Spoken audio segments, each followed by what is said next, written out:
I tried my best to get into the top science class where Ryan was.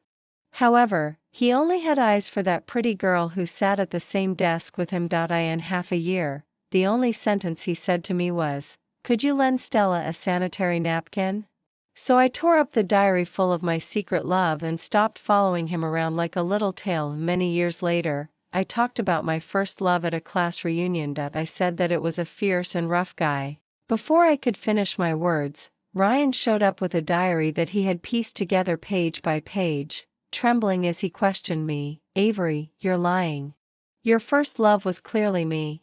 I'm still waiting for your confession until now." In the math class, Stella, the pretty school beauty, and I went to the blackboard to solve problems together. It was an arithmetic sequence problem. Stella got the answer in just 3 steps. As for me, I clumsily wrote more than 10 lines without stopping. I don't know who was the first to laugh. Then waves of mocking laughter rang out from behind. Stella's body fragrance smelled like sweet milk. When I was choked by that smell and kept sneezing, the whole class burst out laughing. This time, a cool mint fragrance wafted from above my head, somehow soothing people's hearts. Ryan, the top student, was called to the blackboard to check the calculations. He took my chalk away when I was in the most embarrassing situation and patted me on the shoulder to comfort me. But in the next second, he wiped out a large part of my answer without even looking at it, decomposed Stella's 3 steps into 4 steps, and got the same result, 51/50. I got the same result as Stella but not as concise as hers. The teacher was full of praise in his eyes and wiped out another part of my answer and started writing the analysis. I was forced to step down from the platform, not knowing whether to stay or leave. After all, I finally calculated 51/52, but in the eyes of these geniuses in the top science class, that was the stupidest and clumsiest way. Just like my student number was 51, I was the redundant one in this class, a fool looked down upon by them. Did you hear that? Ryan called Stella the study committee member. "What's their relationship?" People in the class started to make a fuss. "Stop joking. Ryan and I are just good buddies." All right. Look at the questions and don't joke around." Neither Stella nor the teacher took it seriously, only the admiration in Ryan's eyes didn't seem fake. Indeed, he and Stella were a better match. One was the top student, and the other was the talented school beauty. Mint collided with milk, a perfect match. They could discuss difficult math problems together and watch English movies without subtitles. While I couldn't keep up with their active thinking at all. I could only clumsily do small things to please Ryan. After secretly loving him for 3 years, I studied day and night just to squeeze into the top science class and be closer to Ryan. But half a year had passed. He only had Stella in his eyes and never turned around to say a word to me, who sat behind him. What was the point of being closer in distance? I couldn't enter his world anyway. Because I felt so sad, I simply asked for leave to rest during the physical education class. When I was lying on the desk, drowsy, the desk was suddenly knocked a few times. I raised my eyes and saw Ryan's proud and noble face in front of me. This was the first time that he took the initiative to talk to me. "Could you lend Stella a sanitary napkin?" In a daze, I thought I had heard wrong. Come to think of it, why would Ryan specifically talk to me? It was just that there happened to be a girl in the class, and that girl happened to be female. I took out one and handed it to him, then lay back on the desk again. Half an hour later, Ryan returned to the classroom with a gloomy face and coldly questioned me. "What on earth did you give her?" "Stella has been saying that she's cold after using it and now she's passed out and is getting an infusion in the infirmary." I was stunned for a moment. Just as I was about to speak, Ryan's scolding poured down on me. "It's for the menstrual period. Couldn't you buy something of better quality? I can't imagine what kind of girl you are. You almost hurt Stella."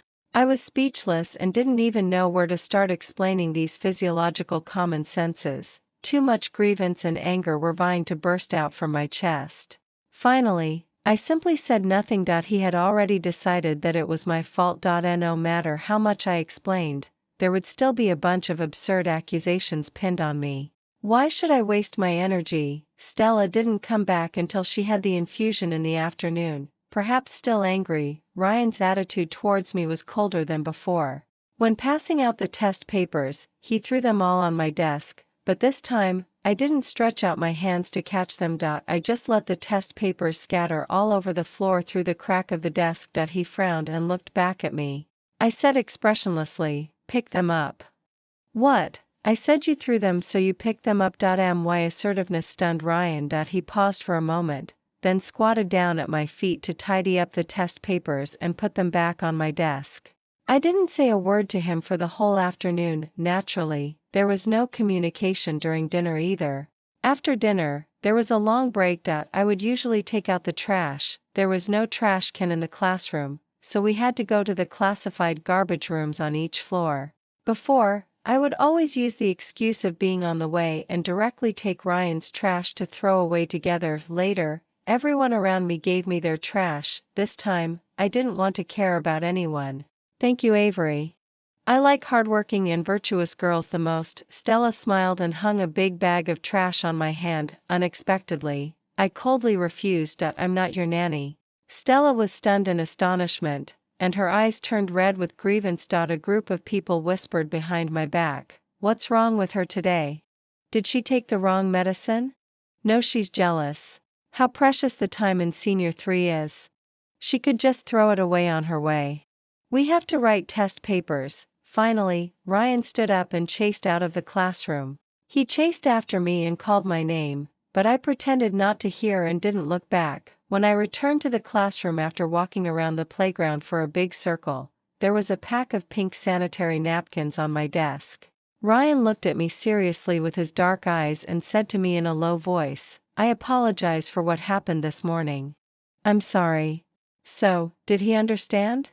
Did he buy this especially to apologize? My heart softened for only a second before it was broken by his next absurd sentence. "Stella cherishes you as a friend very much.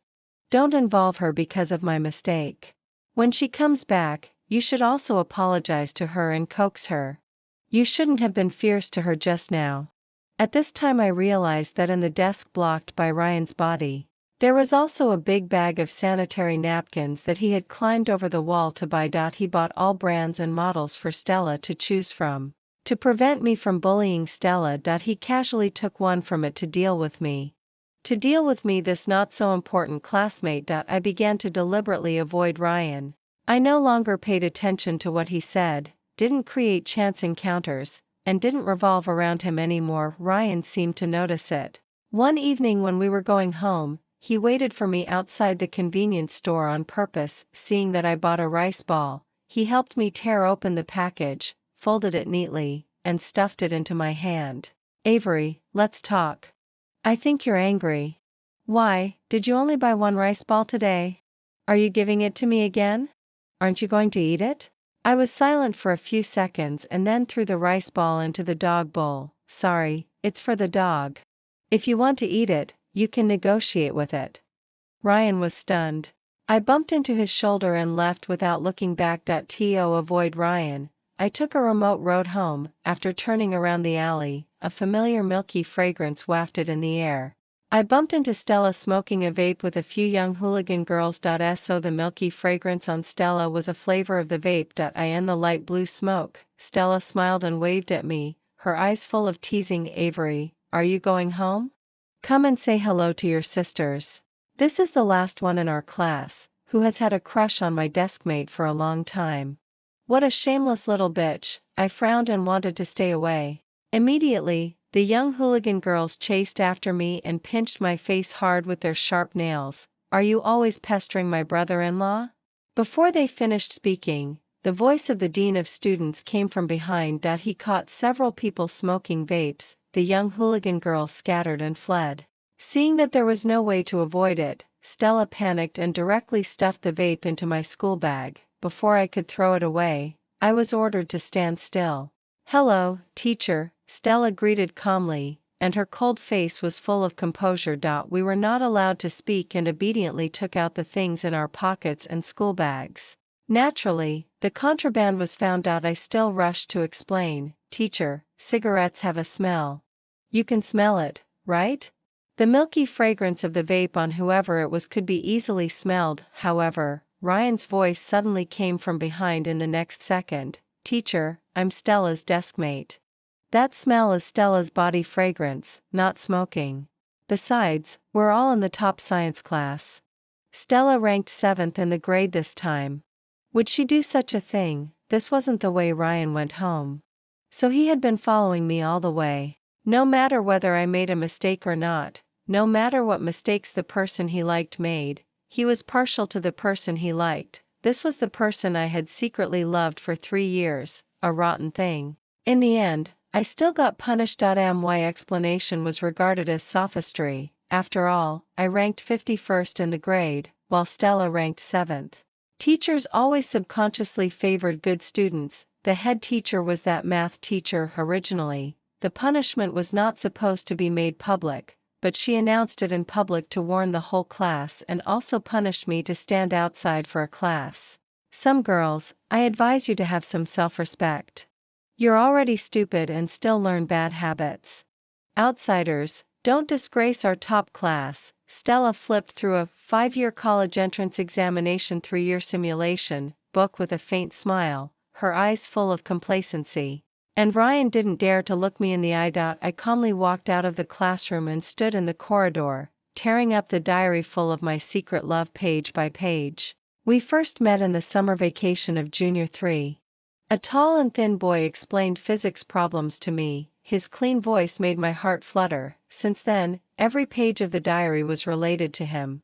What was his name? How many points he got in the exam? He ate the little cake that I secretly sent him, and he didn't reject my feelings. Every page was counting down the days until I became an adult, planning to confess my love to him. Until the second in senior 3, all the expectations and admiration came to an abrupt end. Ryan wasn't worth my wasting another drop of ink on. The English teacher passed by on her way to get milk tea and stopped when she saw this. She took the little duck as a gift and handed the milk tea to me. "Avery, even if you're punished to stand, don't tear up books." "Did Amanda, that old lady, scold you again?" "She's really got a sharp tongue. You got into the top class with your own ability.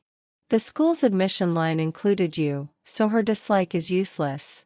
Besides, I think you can always get the math problems right. You're not as clever as them, but you're more careful and rigorous than them. You're not bad, life is your own. Don't revolve around a man, and don't care about those strangers. Good luck with the first mock exam." I smiled with relief, drank the whole cup of milk tea in one go, and continued to listen to the math class outside the classroom. After class, I went back to my seat to throw away the trash. Surprisingly, Ryan took the initiative to turn around and reach out his hand to me. "Give me the test papers. Do you know the key points of the last class?" As he said that, he casually took my garbage bag and put it into his small trash can. "Sit down. I'll explain it to you." I looked down at him and coldly said 2 words, "Need you?"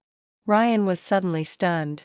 After looking hesitant and wanting to say something but holding back, he lowered his voice and said to me, "Last night I slammed the 5-year college entrance examination 3-year simulation book on the table and turned around and left."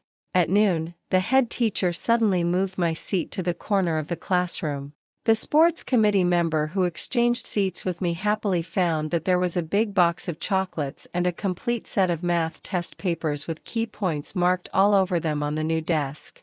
It turned out that Ryan had secretly prepared them. He hugged Ryan's shoulders to thank his good brother. Ryan's eyes darkened and he clenched his fist hard without saying a word. For the whole afternoon, he involuntarily looked back towards the corner countless times. And I didn't give him an extra glance. After changing seats, Ryan always deliberately created some chance encounters. He would deliberately tie his shoelaces at the door and wait for me to go downstairs for the morning exercise together. He deliberately explained problems to my deskmate and found excuses to talk to me. When I didn't have dinner, he bought rice balls for the whole class and added an extra bottle of milk tea to my portion, pretending it was a free gift. But I didn't care about any of these things at all. "I'm not hungry. You can have it." "For me?" "Thank you, Avery." My deskmate Jocelyn took my rice ball and milk tea, her eyes curving with a smile. Our conversation drifted into Ryan's ears. His pen tip stopped abruptly and he frowned as he looked at me. At this time, Stella sighed delicately. I have a bit of a stomachache, Ryan. I can't eat the rice ball. Could you buy me some cream puffs from the shop across from the school? Please, good buddy. Ryan's gaze immediately shifted back to Stella. After hesitating for a moment, he stood up and said, "It's no trouble at all. I won't refuse anything that's about you." Stella smiled faintly, her gaze casually drifting towards me with a hint of the complacency of a victor. Ryan thought for a moment and then asked Stella, "Do all you girls like to eat those cream puffs?" Ryan nodded and, before the break time was over, ran out of the school. Well, that's right.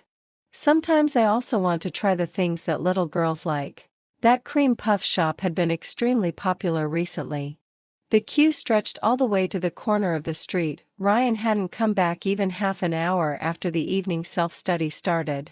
Coincidentally, at this time, a heavy rainstorm suddenly began outside the window, and Ryan's umbrella was still in his desk. Ryan didn't appear outside the classroom door until the evening self-study ended. Fine drops of water rolled down his hair.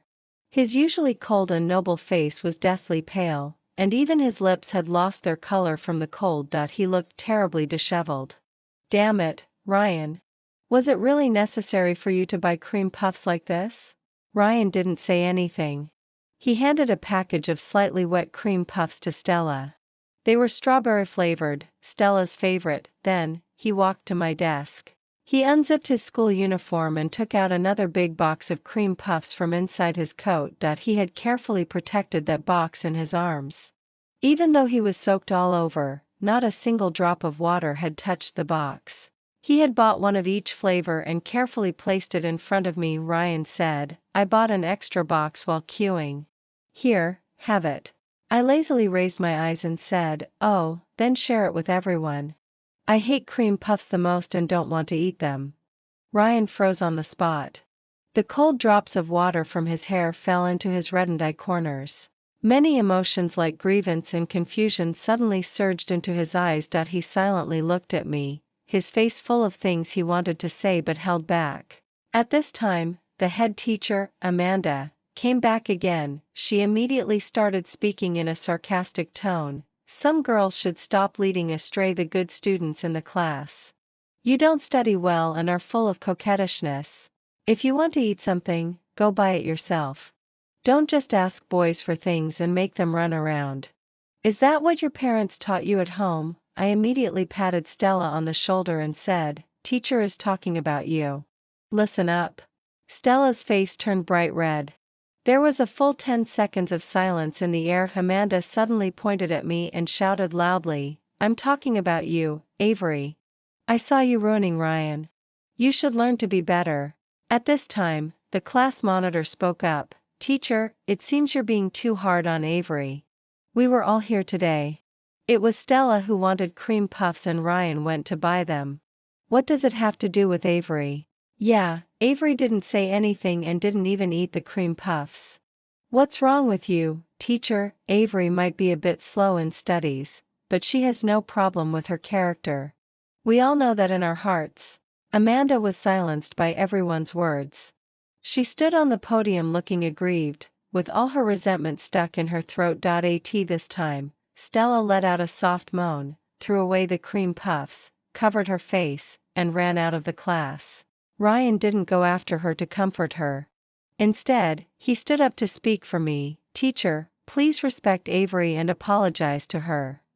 Looking at the distress in his eyes, I laughed absurdly.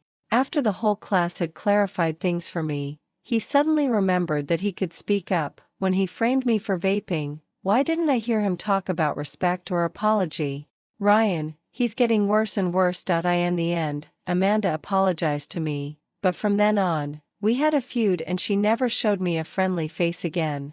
However, just as our English teacher said, life is my own, and I don't care what Amanda is like. After the spring festival, there was a second evening study session at school and school ended at 9 o'clock. The top class was the last one in the whole grade to turn off the lights and often students would stay and study for a long time. I was the same. During the first week, Ryan always waited for me to go home together and quietly followed me for a while to see me off. By the second week, I was studying even later. At 10 o'clock, he couldn't help but gently knock on my desk. Avery, I'm going home. Do you happen to be on my way so that I can give you a ride? I'm not on your way. Ryan curled his fingers and turned around to walk back to his seat. Stella stretched lazily and rubbed her sore shoulders as she asked Ryan if he was leaving. Ryan, shall we go together? I heard there are some hooligans outside the school recently. I don't know if we'll run into them. Her voice had an unconscious softness and sweetness, seemingly deliberately arousing a man's protective instinct. Ryan hesitated for a moment and then refused her, saying that he still had to write one more test paper. Take a taxi home. Don't you have a living allowance of 2 or 3,000 yuan? Be careful on your way home. Stella bit her lower lip pitifully and got up to leave. Before leaving, she gave me a fierce glare. It was almost 11 o'clock when I finally packed my things and left. All high schools and city are day schools and there's no boarding. Some parents simply rent apartments near the school. For families like mine that live neither too close nor too far away, we walk when we have time and take the subway when it's too late. However, there are always some strange people at the subway station in the evening. As soon as I walked down the escalator, I bumped into 4 or 5 big, dirty men sitting in a row, leaning against the wall with their eyes closed, resting. Maybe they were homeless people, or maybe, to swipe my card and enter the station, I had to walk through them and step over their legs blocking the way. I held my breath and walked forward carefully with my head down. This time, Ryan rushed up from behind, took the initiative to hold my hand and shouted loudly, "Don't be afraid. I'll take you home." As soon as he shouted, the men who had been sleeping opened their eyes in unison and stared at us gloomily. The next second, Ryan's phone suddenly rang and Stella's crying came from the receiver, "Don't come over." Ah! Ryan, save me. Ryan's face changed.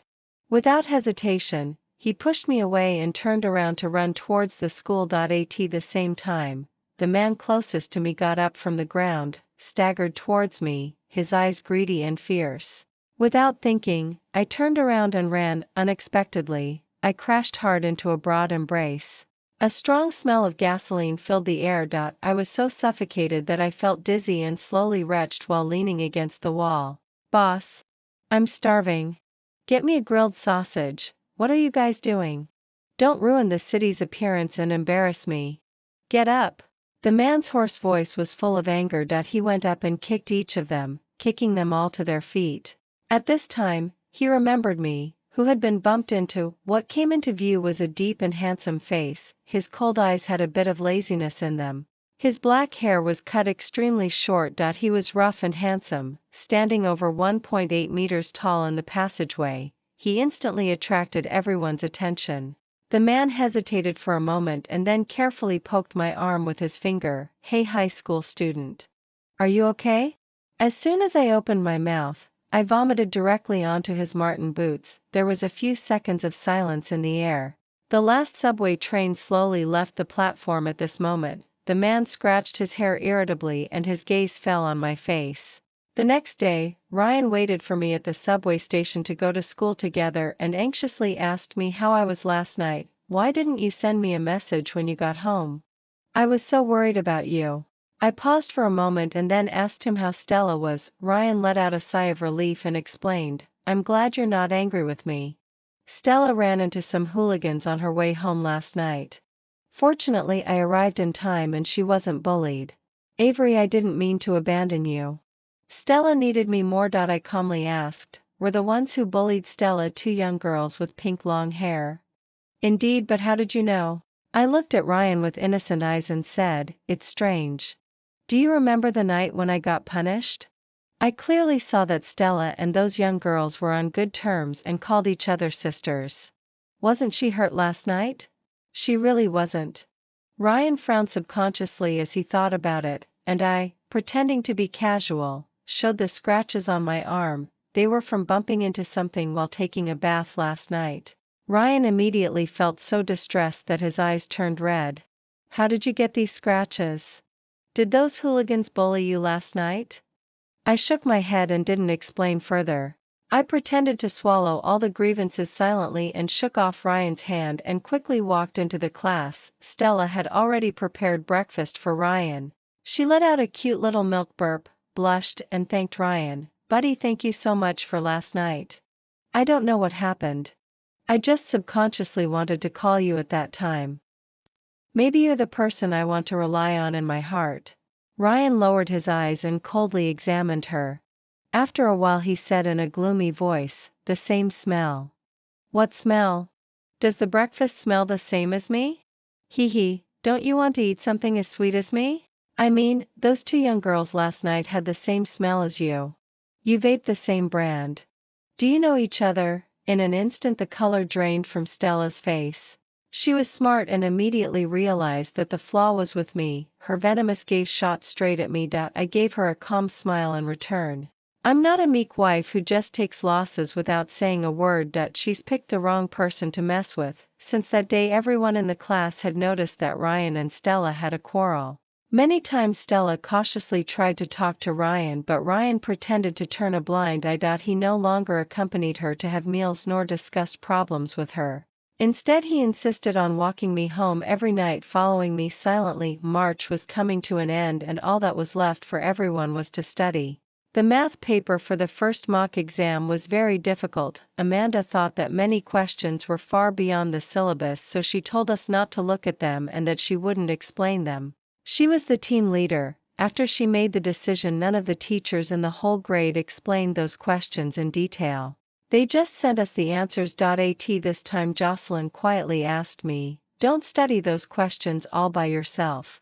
Include me, okay?" It turned out that many people as meticulous as I was were quite dissatisfied with the explanations of the first mock exam paper and insisted on working out the questions that Amanda didn't explain. The class monitor even planned to ask the parents to jointly file a complaint against Amanda. Jocelyn lay dejectedly on the desk. "It won't work just relying on us. I really can't understand them." At this moment Ryan walked in carrying thick English newspapers and handed them out to everyone in person. This was originally my job as I was the English class representative. When he handed one to me, Ryan pretended to explain casually, "I happened to meet the English teacher when I went to ask for some explanations, so I just helped you distribute them. There's no other meaning." "Ryan, lend me your math paper for the first mock exam." I hadn't spoken to him like this for a really long time. He was stunned for a moment. His hands trembled twice before he took out the paper and couldn't wait to hand it to me. "Are there any parts you don't understand? I'll explain them to you. I don't mind the trouble." I frowned. "There are no solution steps for these questions. Can you write them down?" Ryan readily agreed. "Are they the questions that Amanda didn't explain?" "I'll finish writing the steps tonight. Tomorrow is Sunday. Is it convenient for you to meet? I'll explain them to you. Are we still friends?" I neither agreed nor refused. I propped my cheek with my hand and gave him a teasing smile in response. The joy in Ryan's eyes gradually faded. He clenched his fists nervously, not knowing what to do to make it better and save this relationship. On Sunday, Jocelyn and I met at Starbucks. Ryan didn't show up, but a familiar figure appeared at the entrance of the store. "Brother, why are you here?" The tall man in front of us turned out to be Hunter, Jocelyn's cousin. "Avery, you know each other?" "My cousin is a top student at a university. He's usually hard to find. Why don't we just ask him to explain the questions?" I nodded and explained in a low voice, "I don't mind. We do know each other. Once I missed the last bus and he gave me a ride home." "Yes, we know each other. Your best friend vomited on my shoes." Jocelyn and I spoke at the same time, which made Jocelyn look very gossipy. That night I got Hunter's shoes dirty. I thought I was doomed, but unexpectedly, he didn't mind and was kind enough to drive me home. It turned out that they weren't hooligans. They were students who had been staying in the research institute for several days to finish their graduation projects and were in a hurry to go back to school to submit their papers. Hunter was fierce and a bit ruffian, but he was very patient and efficient when doing things. It only took him half an hour to explain all the questions to us clearly, even with very detailed steps. At this time, I found that there were more than 30 missed calls on my phone. All of them were from Ryan, and wow, Ryan! Jocelyn exclaimed and pointed outside the door. I naturally raised my eyes and my gaze collided fiercely with Ryan's. Ryan had always given everyone the impression of being a clean, aloof and even a bit of a neat freak. His shoes always had to be spotless, but now, there was a big tear in his sleeve, his long trousers were covered with mud, and his face was scratched with glass shards of various sizes. It turned out that he wasn't deliberately late. He encountered a car accident on the way and ran 3 kilometers on foot to get here. Sorry, Avery. Shall we start now? Ryan anxiously took out the math paper. The scraped wound on his hand was bleeding all the time. He trembled and hid it behind his back, afraid that I would dislike it.at this time. Hunter said calmly, this question is wrong. The answer is 3. Can't you even solve such a simple question? Ryan was stunned and glared at Hunter with red eyes. Who are you? Which school are you from? What's your ranking? Hunter didn't even give him a glance. He picked up his coffee and took a sip, asking if he could give us a ride home on his way. I awkwardly reminded him that it was the coffee I ordered. Huh? Oh really? But it's exactly the same with a few pumps of syrup added. I really thought it was mine. My mom said that a hot Americano with 4 pumps of syrup and a serving of milk tastes like spoiled Chinese herbal medicine soup. It seems that you two have quite the same taste, ha ha ha. Jocelyn playfully laughed at me, but was suppressed by me and Hunter together. Amid the joking voices, Ryan suddenly said, I find that I like you, Avery. The air was silent for a second, and soon it was disrupted by Hunter's complaints. I smiled and took Jocelyn's arm, asking Ryan what he had just said. Ryan pursed his thin lips tightly and didn't answer. Oh, if you're injured, go to the hospital. If not, go home. We're leaving now. After saying that, Jocelyn and I got into Hunter's car and didn't look at Ryan again. After entering May, I wouldn't go home until 11 or 12 o'clock every night after studying. I'm from a single-parent family. My mom was dispatched to the Netherlands this year, so no one cared how late I got home. On the contrary, my classmates in the class took turns to urge me to go home and offered me rides in their parents' cars. Jocelyn simply asked Hunter to pick me up. She was afraid that Hunter would exhaust himself by staying in the research institute day and night. Picking me up once could prove that he was still alive. I refused several times, but I still saw Hunter's car parked at the school gate. When I gathered my courage to go up and refuse again, through the window glass, I found that the man was so tired that he had fallen asleep. He didn't even wake up when I sat in the passenger seat. Actually, you don't have to pick me up every day. The car was quiet, only Hunter's steady breathing could be heard. I sighed and was about to open the door to get out when the man suddenly locked the door. I'll just sleep for 5 minutes and then take you home. That deep voice of a mature man in a half-awake state made my ears turn red and my heart beat faster. Suddenly, I didn't dare to reach out to unlock the door on his side, so I obediently shrank into the seat and stared blankly. Before I knew it, I also fell asleep. The night wind blew in through the window with the fragrant smell of osmanthus flowers. I slept surprisingly peacefully that night. At 6 o'clock the next morning, the harsh horn of a construction vehicle woke us both up. Our eyes met. Hunter was stunned for a few seconds, then rubbed his eyebrows and sighed. Unbelievable. Kid, you're really brave. You just fell asleep so comfortably in a man's car? All night? I blushed slightly and sat up straight, saying in a low voice, I trust your character. Besides, I'm not interested in you. Hunter raised his eyebrows coldly, got out of the car and went to a nearby breakfast shop to buy soy milk and steamed buns. After we ate together before leaving, he suddenly said to me, I'm not interested in you either. I, as an older brother, don't date an 18-year-old kid. I got out of the car and kicked his wheel. The moment I turned around to leave, the corners of my mouth couldn't help curving up. It was a long time later that I learned that on that day, Hunter was also smiling as he watched my back. I arrived at the class early. There weren't many people there yet. I happened to see Stella confessing her love to Ryan. So, now it's me, as sweet as toffee, confessing my love to you. Ryan, will you accept me? Stella was wearing a beautiful little dress. She handed the handmade chocolates to Ryan on the podium looking very confident. I stepped one foot into the front door of the classroom, hesitated for a moment, and then stepped back, planning to go around to the back door to enter. Avery. Ryan called my name and walked between me and Stella. The sunlight fell on the thin figure of the young man, casting a soft light on him. He looked at me affectionately. Since everyone is here, we might as well make it clear. Stella, liking you seems to have become an instinct of mine. Even if we're not together, I'll still regard you as my best friend and unconditionally agree to all your requests. But now, I'm sorry that I have to reject you. The one I love is Avery. Many eyes fell on us. Stella's face slowly turned from red to green. She forced a stiff smile at the corners of her mouth, as if she had never been so insulted before. I don't like you that much either. I was just joking with you, buddy. She casually threw the chocolates into the trash can. After hesitating for a moment, she took out her phone to connect to the classroom projector and showed several photos. They were the photos of me and Hunter taken this morning.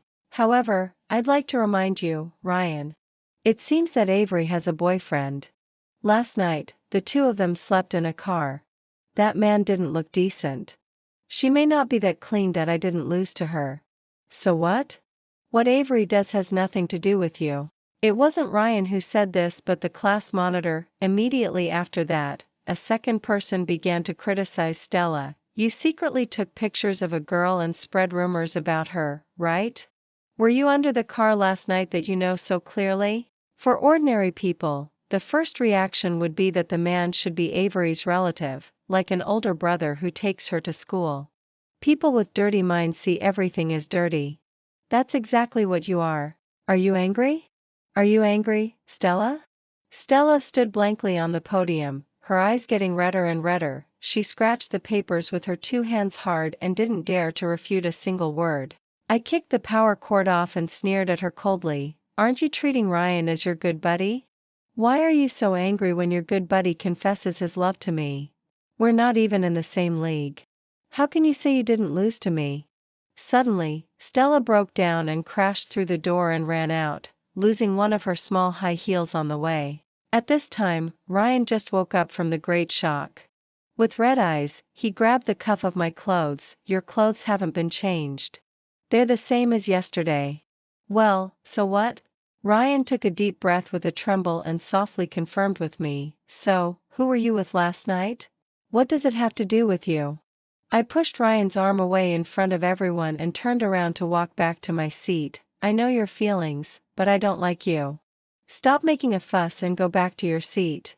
Don't affect everyone's study. As the countdown to the college entrance examination began, everyone was focused solely on their studies. The next time I saw Ryan was when we went back to school to get our report cards. There was a calm and indifferent look on his face. Instead of asking about my score, he took out a box of contraceptives from his school bag and stuffed it into my hands. I don't mind your past. If you stay in City A in the future, I want to take you to meet my family. We still have a lot of time. I hope my girl, even if she doesn't belong to me now, will learn to protect herself well. Men always know more than you think. Be obedient. I was stunned for a few seconds, wondering what was wrong with Ryan's mind. Later, Jocelyn told me. Ryan, who used to be the top student in the grade, had his college entrance examination scores drop a lot. He didn't even answer the last questions in math and physics and only ranked 51st in the school. This unique number made me understand something in an instant. I ran out of the teaching building and stopped Ryan. He thought I had understood and stood in the sunlight, giving me a gentle smile. Ryan. I tilted my head and called his name. I heard you did poorly in the exam? What a pity. I ranked third in the grade this time, points higher than the admission line of Tsinghua University and Peking University. I'm going to study in the capital city. Don't tell me you deliberately did poorly in the exam to go to the same university as me? Don't you think I'm the same as before? The smile on Ryan's face slowly disappeared, as if something had quietly shattered. And that smile had all transferred to my face. I pushed Ryan away and ran towards the tall figure at the school gate. Hunter. He promised to take me to a concert after I got my report card. We had a crazy day in City A. After the concert, we went to watch a fireworks show. Finally, we took a walk along the bustling riverside. The small boats floating on the river were all decorated with lights. He quietly watched me in the light, with a slight curve on his thin lips. I've finished applying for my doctoral program. It's in the United States and I'll be leaving soon. Well, I also plan to study in another city. Is this our last meeting? It was very difficult for my mother to come back to China because of her job. Since the college entrance examination, Hunter had been with me. His car was filled with the stuffed toys we caught together. He wore my hair band on his wrist. All of his friends, even his professors, knew me. And on my phone, he had become the only chat pinned at the top besides my mother. At the moment when the fireworks exploded, I summoned up the courage to confess, shall we have a long-distance relationship? No, an international one. I don't mind. The man smiled silently and the tenderness in his eyes almost melted into water and flowed out. You're just 18 years old, right? You haven't seen the campus heartthrob playing basketball at college, the senior playing the guitar at the party. You haven't skipped classes with your good friends or traveled together yet. There are too many things you haven't experienced yet. So go and experience them first. Learn to enjoy your 18-year-old life first. When you think it's worth spending time on me, then we can talk about love. I'll wait for you to grow up. I opened my eyes in astonishment. That's it? I didn't understand and wasn't willing to accept it. I held his hand and asked if we were considered to be in a relationship. Hunter's gaze was gentle and indulgent. He slowly leaned closer to me in the darkness. But in the end, he just gently bumped the tip of his nose against mine. We were in a relationship, for that 1 second just now when my heart skipped a beat. But we broke up. I'm afraid I'm not good enough for you. Before Hunter went abroad, he said he had a birthday present for me. But I didn't receive it until I moved to the capital city for school. Youth seemed to start and end in such a hurry. There was still a gel pen in my pencil case that I hadn't returned to Jocelyn. She had already gone to study in another city. That annoying Amanda hadn't got her just desserts yet and I was about to leave senior year behind forever. The top student who had fallen from his pedestal and his shameless first love might never meet again in this life, and my first love that ended before it even really started, which only lasted for 1 second. In the first year of my postgraduate studies, I went to a high school class reunion. It was raining and there was a traffic jam that day. Ryan and I pushed the door open at the same time and instantly attracted everyone's attention. Our English teacher won the lottery and became a rich woman back then. Sit down quickly, Avery. I heard you got into the Chinese Academy of Sciences? That's amazing. I smiled and greeted everyone. Ryan thoughtfully put a blanket on my lap, poured me a cup of hot tea and asked me in a low voice if it was too hot. Since he entered the room, his eyes had been fixed on me. Jocelyn couldn't help asking, "Are you two married?" "How could that be? We're just good friends." Hearing my answer, Ryan's hand shook and he spilled the tea. The monitor curiously chimed in, "Wasn't Ryan your first love?" Everyone could tell back then. You two didn't end up together? Only if you've been in a relationship can it be considered as first love, right? What was between us back then? I rejected Ryan before the college entrance examination. My first love isn't that kind of person. Ryan silently suppressed his bitter smile. Back then, he was unwilling to accept it and repeated a year of study. Finally, he got into the capital city and had some contact with me, but it was only limited to things like saying hello when we met and borrowing power banks. And for this class reunion today, he had waited in the garage for a long time, deliberately arranging this chance encounter. Everyone was still chatting when the door of the private room was suddenly pushed open and short and fat Amanda walked in. After asking around, no one knew who had invited her, but she sat down in the main seat without hesitation and asked everyone about their recent situations one by one. When it was my turn, she sneered, first commenting on my clothes. "I'm very discerning. I can tell some things from the appearance. The collar is so wide open and the skirt is so short. I don't know who you're deliberately showing it to. You were restless when you were at school. Now that you've grown up and entered society, there may be many sugar daddies for you to hook up with, but girls should have some self-respect." The air fell silent in an instant. I calmly looked over the dishes on the table and finally chose a basin of egg soup and turned it to Amanda. Then, I threw it hard at her face. When I was at school, I didn't know how to resist, but now I do. Some foul mouths need to be scalded before they can say something decent. Amanda screamed like crazy, but none of the classmates stepped forward to stop me. The monitor silently closed the door of the private room. Amanda, there were 3 math problems in the college entrance examination that you didn't allow us to learn. My mother joined other parents to file a complaint against you, but I heard that you just had some bonus deducted. What are you going to compensate us with? Amanda was stunned for a moment.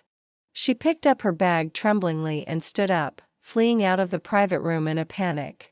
Later, I learned that the reason she hated me back then was that her nephew ranked 52nd in the class placement test and the admission line of the top science class was set based on my score. So, she always thought that I had snatched her nephew's resources. In the end, she gave her nephew extra tutoring and naturally didn't focus on teaching US. Such a piece of trash finally did something big a few years later and was jointly exposed by students from previous years and was sent to prison. Stella was the last one to arrive at the class reunion. She came in and asked where Amanda was. Amanda was the teacher who doted on her the most in senior year, and it was she who sent out the invitations for the class reunion. Everyone showed no kindness to her when they heard this. Her college entrance examination results were average.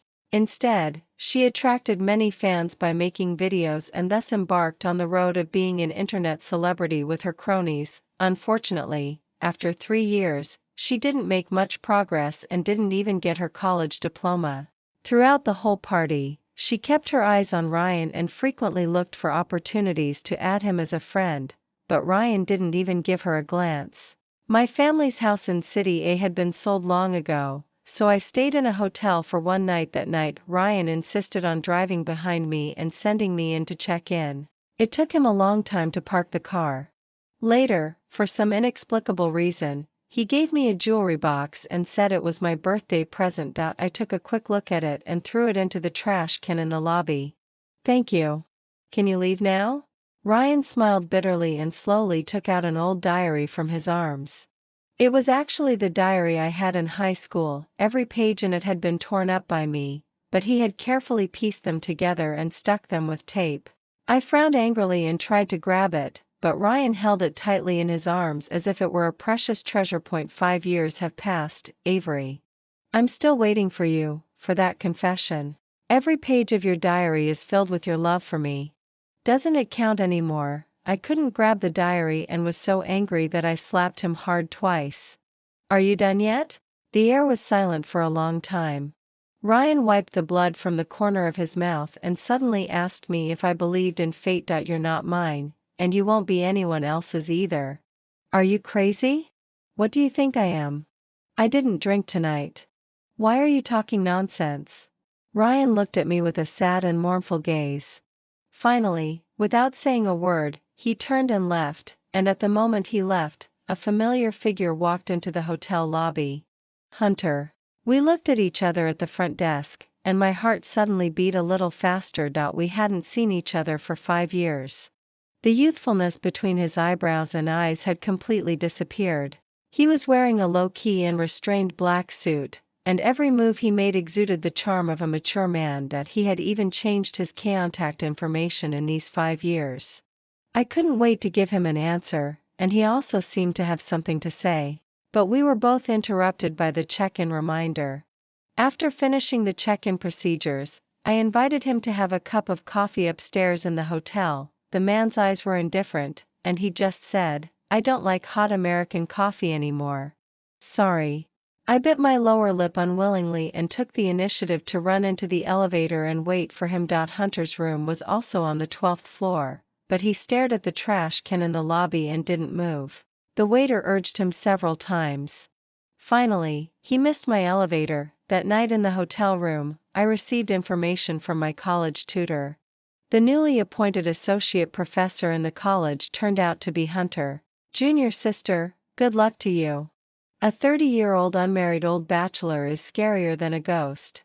When I graduated, he sent my thesis back 28 times. He would drag us to group meetings even when he didn't sleep in the early morning. It seemed that he had no nightlife or friends at all. He was so scary when he was a teaching assistant. Now that he's become a professor this year, I can't even imagine it. I tossed and turned in bed, unable to fall asleep while holding my phone. Did the senior sister mean that Hunter was still single? Since I was already on the same floor of the hotel as the person I liked, I was unwilling to miss this opportunity again. So, I opened the door and rushed out.